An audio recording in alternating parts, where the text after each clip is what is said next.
I wonder when my last video was. Oh, that's not good. Harry Potter is a wizard and he casts spells. He's been doing it for over 20 years, his universe was a huge part of my childhood, and he's still going strong all these years later with less than well-received books. The spells, the monsters, the characters, I'm still hopelessly obsessed as a 20-year-old almost adult. What do you mean read more books? I have plenty of books. I always wanted to talk about the series in some form on this channel due to its impact on my childhood. My introduction to the series was actually through the video games when I got Philosopher's Stone and Chamber of Secrets on the PC when I was around 3 or so. I've had these two games in mind for reviewing for a long time now, and I thought why not revisit them to see how they hold up, starting with Philosopher of course. I'm aware of the multiple versions of this game and how they all greatly differ from each other. The PS1 game is a Zelda-esque adventure game, which I actually own. The GBC game is an RPG from the looks of it, and the GBA one is this overhead thing. The version I own on PC is made by this company called No Wonder, who are apparently responsible for Rugrats in Paris and Heroes of Might and Magic 1 and 2 on the Game Boy Color, huh? Now, due to some unfortunate circumstances surrounding the process of installing the game, which partially involved the game somehow not being able to access the English sound files, I had to run this game in svenska, vilket resulterade i en riktig nostalgibomb under introt och resten av spelet. Just makes you wonder though what some of these voice actors are up to these days, because you could tell that at least one of them must have been the translator's nephew or something, and oh, the music! Ah! The game starts off with Dumbledore telling you about how he nearly got killed by a bunch of fire crabs and then sends you off for your first lesson. In a dramatic turn of events, Ron takes you to this short platforming tutorial that Fred and George, played by Greg Chillen in the English version, have prepared for you. It's here where you get to familiarize yourself with the controls for a bit. The jumping is fine and has a nice weight to it, but the climbing animation can be really clunky and takes way too long for my liking. It's also here where F and G start asking Harry to collect beans for them.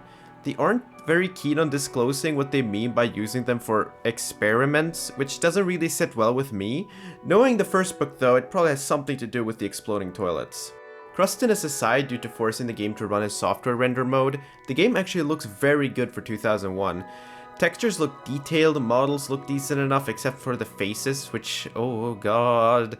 Whenever I read the books, this is what I imagined Hogwarts actually looking like. Lots of marble and a sense of warmth. I think it's something that the first two movies got down really well, but the later films undermined it in favor of a darker look overall. Hogwarts in those look colder in comparison, although it did give the feeling that Hogwarts isn't entirely safe, which I suppose makes sense. Now, do excuse the graphical faults here that make the spell lesson look like a satanic ritual, but well, actually, even that doesn't make them any less strange in terms of concept. What exactly is the point of this minigame? You can see here that Professor Quirrell is teaching us what the symbol means, but instead of telling us how to use the spell or even how spellcasting works, we're instead tasked with dragging our figurative mouse through this strange spiral-shaped apparition. This minigame in of itself isn't bad at all. I'm just kinda confused why it exists in the first place, but oh god, is that slimy sound effect the absolute best when you nail it just right. For scoring well, you get house points, but they don't really mean much in the long run, and I'll just tell you that right now. Now, the concept of spell challenges is unique to the Harry Potter games specifically, and thus feel quite separated from the books and the movies. Do they make any sense when placed in the context of the story? Not really. I mean, what does the rest of the class do when you're, like, running around? But they do act like a special area / dungeon where you can learn how to use your new spell.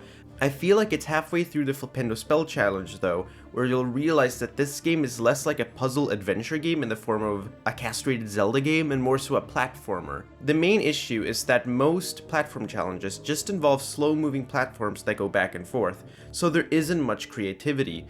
Not to sound impatient, I'm okay with most forms of waiting in games, but not so much this. The main difficulty is making sure you don't start your jump too early due to impatience, because that's what most of my deaths have probably amounted to. Yeah, this game is insanely easy otherwise. That surprised me because I never managed to beat this game as a kid. I feel like there's an identity crisis here because the control scheme to me feels like something in an adventure game, but there's just so many platforms to jump on in Hogwarts. I think that is the game's fatal flaw. It doesn't know if it wants to be some kind of adventure puzzle game or a straight up platformer, and it doesn't focus on one area particularly well. It's not bad at all, just not fully realized. It doesn't throw enough tricks or unique challenges at you early on to keep an experienced player engaged. Even the gnomes that the game introduces in this spell challenge are no trouble for this first year wizard apparently. You just fire a flipendo spell in their general direction and they go down with no resistance, and after that you're done with the spell challenge. After learning flipendo, you're taken to the flying lesson, which is quite a bit of fun. The controls are a bit jittery, especially when you go full speed, but I got a hang of it after a few seconds of flying around. I think ambience wise, the game hits a zenith with the Wingardium Leviosa spell challenge, which comes right after. It starts off in this enclosed chamber with a few gnomes and some blocks that you can move around, but it took me by surprise when you're suddenly thrust outside into a really tranquil environment that is on top of Hogwarts. It's definitely here where I start to miss a standard WASD key setup though. Strafing in a game like this would help so much, and considering it runs on a modified Unreal Engine, it's totally capable of having that. It also doesn't help that aiming is extremely sensitive and there's no reliable crosshair to tell you where you're aiming except for this magic powder stuff. It's a bummer that all these problems arise so early because I really enjoy the ambience this level has. And here's Professor Flitwick running off of a table. The part right before you head off to the Incendio spell challenge is easily the weakest portion of the game though. Well, first off, getting to the class is just... Why is there a hedge maze with killer plants here? Why didn't Hagrid just lend me his giant garden shears? How did all these people even get here? So many questions, so few answers. It's a question how I got this far in life. The Incendio spell challenge does feel like a significant step down from the last two though, which saddens me because Incendio is one of my favorite spells in the Harry Potter canon, and it does look really cool in this game, although I'm not sure why it's blue since blue bell flames exist. The liberal use of gnomes throughout the level feels like level padding, and the weird spike plants don't really add much to the challenge, and the killer plants being twice as big in this room is, well, actually kinda neat. It's also here where the game starts throwing arrow signs at you because apparently the levels are getting a bit too complex. They just feel so out of pals, especially in the cave segments right after where you have to collect fire seeds for Hagrid. Hagrid needs these fire seeds to get his dragon egg to hatch, and you're tasked with collecting them in the nearby caverns. I would like this part if it wasn't for the doxies during the first outdoor segment. These discount Cornwall pixies were briefly introduced during the Incendio spell lesson and they're a nightmare to deal with. They're just so annoying, I can never tell if I've managed to kill one or if they just keep respawning. Basically, they're the most effective of Voldemort's many cretins, but now I'm getting ahead of myself. Except we've replaced the forehead, so that the forehead is actually made of gelatin. The cave bit itself does have some neat platforming segments where you shoot down stalagmites, or stalactites, never really knew the difference. But it's cool, and the only fire crab in the entire game is right here. I like how you have to flipendo it down a hole though, which feels like unintentional foreshadowing for the next game, but once again, the game just nails the ambience. I think that's something this game has next to no difficulty with. At this point, the game will probably have showed off its questionable audio mixing, like the switch sound effect for the Wingardium Leviosa blocks, or when you collect a bunch of beans at the same time, the effects stack. And then there's that classic late 90s, early 2000s game flaw of the voice acting getting drowned out by the music because CD quality audio was a new thing at the time and mixing is hard. These characters are trying their very best to get your attention, but the music unfortunately outwins them in the loudness department, and like, I just can't hear what he's saying. Like, what is this guy rattling on about? Like, it could be like the world's greatest thing. It's a good thing that the music that's overbearingly loud is excellent. You might know the name Jeremy Soule from the likes of Elder Scrolls or Icewind Dale, but he did the soundtracks to this and the Chamber of Secrets too, and curiously enough, Secret of Evermore. Yeah, that was a fun fact to find out, and it was his first game soundtrack as well. While I don't think it's his greatest achievement as a composer, it still fits the game like a used wizard's hat when it comes to the tone. It has a whimsical charm to it, and it never feels bigger than it needs to be, loudness notwithstanding. Maybe a bit on the repetitive side though, quite a few tracks are reused at points where they feel kind of out of place, but great regardless. Alright, I forgot about you. Malfoy interrupts your venture out of the castle with a thrilling game of wizard crackers, which is over in about 10 seconds, and then you never have to play it again. You know, it's funny because it's only during every single boss fight that you can actually strafe. Even during the easy Peeves fights, which there are about 2 of in the game, you can strafe and cast spells. The likely case is that they designed the game around the current movement system and realized they couldn't just add strafing without completely breaking certain parts, which would make sense to me, so they limited it to the boss fights instead. There's also another encounter with Mailman where you get to beat the troll boogers out of him on your broom, and that's how Harry enters the Gryffindor's Quidditch team. Would have loved to see that in the movie.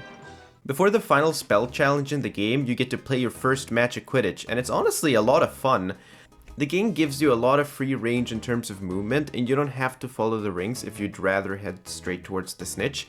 Although it's considerably harder to do so. Catching it is really easy though, but it's still a nice recreation of the iconic wizarding sport. I like this segment right after the Quidditch match, because it's one of the few moments in the game where you have some exploration time. Hermione tells you to go to the 3rd floor to check out the Forbidden Corridor, but you're actually allowed to just run around at your leisure and explore Hogwarts for a bit, and you can find secrets in rooms that you never get to visit again. It's a bit limited though, and part of me wishes Hogwarts was more open-ended in general, but it doesn't really need to be for this kind of game. By the time you've gone to the Lumo spell challenge, you've unlocked pretty much every spell in the game, and all of them only really require you to aim at the respective spell symbol for the spell to go off, and with Lumos just spawning more things to platform on, yes, seriously, that's what it does in this game. It's such a shame the platforming here is still so rudimentary, but god if that ambience isn't amazing. I mean, look at the contrast of Lumos against the pretty dim environment. They really nailed the nocturnal Hogwarts vibe here. I did run into a bug here though, where the platform wouldn't rise, so I had to resort to the hidden Incendio spell, which the manual nor the game actually referred to. Not to mention the weird audio stuff, I spotted a T-pose during the first half of the game, and for some reason these trees did not come out right on my PC. Again, my fault for running Windows 8.1. It just feels really rough around the edges in that department. Like with Hagrid's Dragon Egg, a bit more time in the fire would have done the game some good. I hate this line. It's so bad. Snape actually showed up outside the Forbidden Corridor earlier, which explains Harry's distrust because Harry doesn't trust anyone that limps. Snape sends Harry off to collect some ingredients in his dungeon, which doesn't seem sketchy to me at all. And you know, here the platforming actually becomes challenging and creative for a while. There's even a puzzle here that found some clever use for the Wingardium Leviosa spell with this pressure plate puzzle. I remember the Bloody Baron in this level freaking me out as a kid, although I'm not exactly sure how he's able to hurt you, except for possible hypothermia over long-term exposure. But are we going to talk about how Harry accidentally fell into the dungeons and then Snape just mentions that you collected some challenge stars as if he didn't plan it? I guess they tried doing a red herring like in the movies, but it's a bit extreme, don't you think? Leaving the dungeons, Ron suddenly shows up to urgently tell you that Hermione is in danger due to a troll. Now that we're on the topic, Ron and Hermione both help out Harry during the course of the adventure when they can, but overall don't have much to say otherwise, mainly because Harry goes solo for the most of it. I guess Ron has the entire castle mapped out in his memory by now, while Hermione taught us that spell that literally opens every treasure chest in the game, which would be useless without, so yeah, let's go save her. Harry, vad är det som luktar?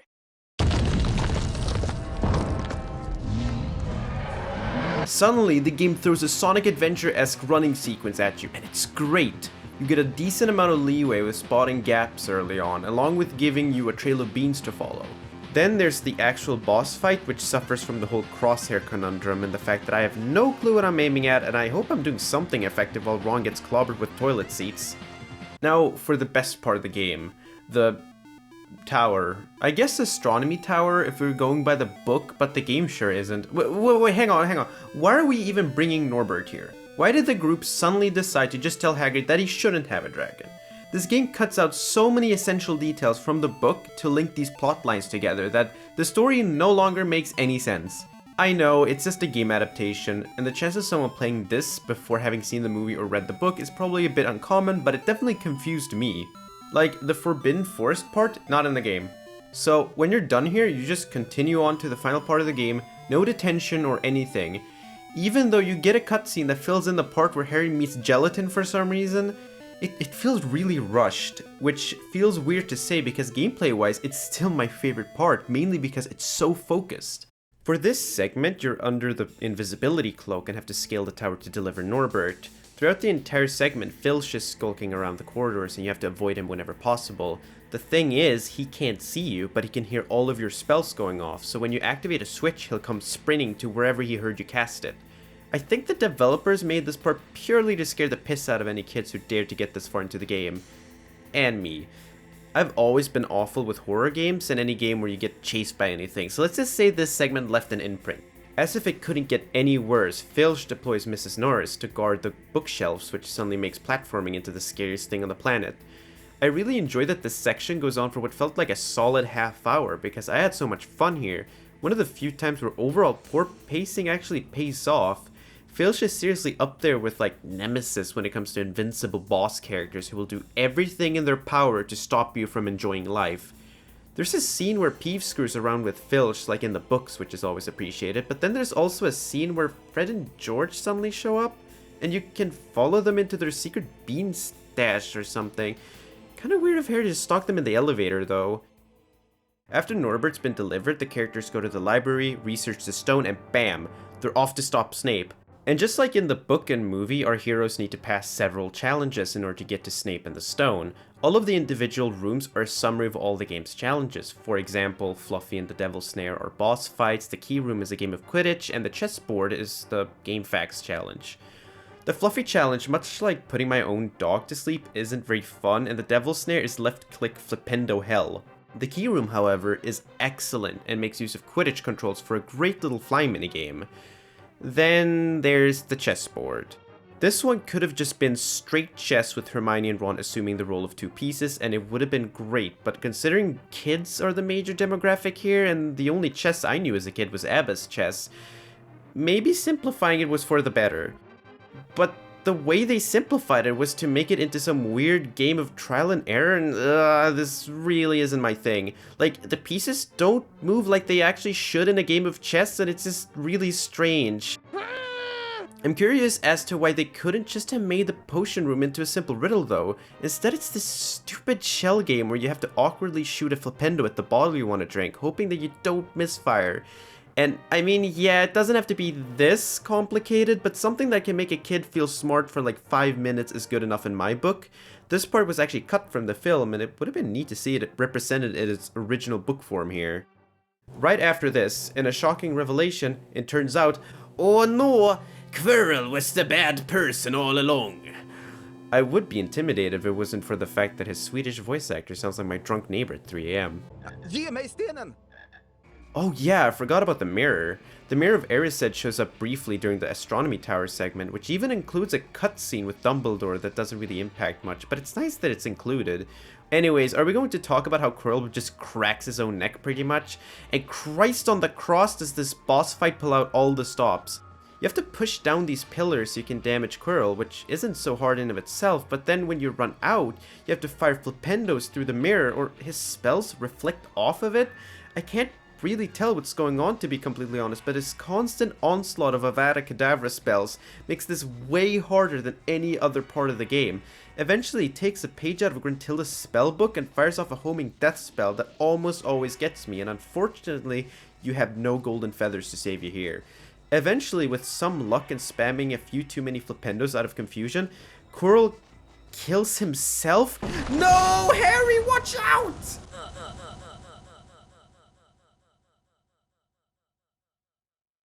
And then there's a cutscene where Dumbledore tells you the truth and Neville ruins everything, and that's it. That's the game. Oh yeah, and you remember Fred and George asking you for beans throughout the game? Well, if you actually make the payment...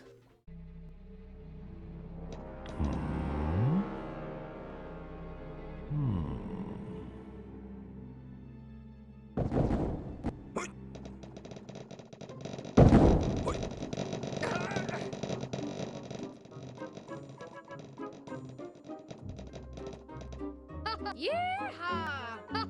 Yeehaw! For all of the game's strange faults, I was still entertained, even if it felt half-baked a lot of the time, like oven fries that are still a little bit too soft. A bit of ketchup with that, and it's better than Dad's cooking at least. I guess in that sense, the ketchup is the sense of comfort and nostalgia I get playing the game. A majority of the game feels rushed, and I think the main reason I never finished it as a kid was that I realized I could just play the sequel and have way more fun. But the personality that shines through between the cracks reminds me why I just love this series so much. For every time the gnomes grunt in unison or the NPCs stare into the void, I can't help but feel like I'm home in some way. It's definitely nostalgia talking here though, as I would have a hard time recommending this to anyone who didn't grow up with it. And installing the game is a nightmare and required me to literally open a security hole in my computer just to launch it. Although I do plan on reviewing Chamber of Secrets at some point, I'd also love to take a look at the PS1 version of Philosopher, which is probably the most infamous version of the game, but knowing me and my track record, that'll probably be in 3 years. Oh, I guess this is the part where I'm like supposed to sort of like get out of here. Okay, bye!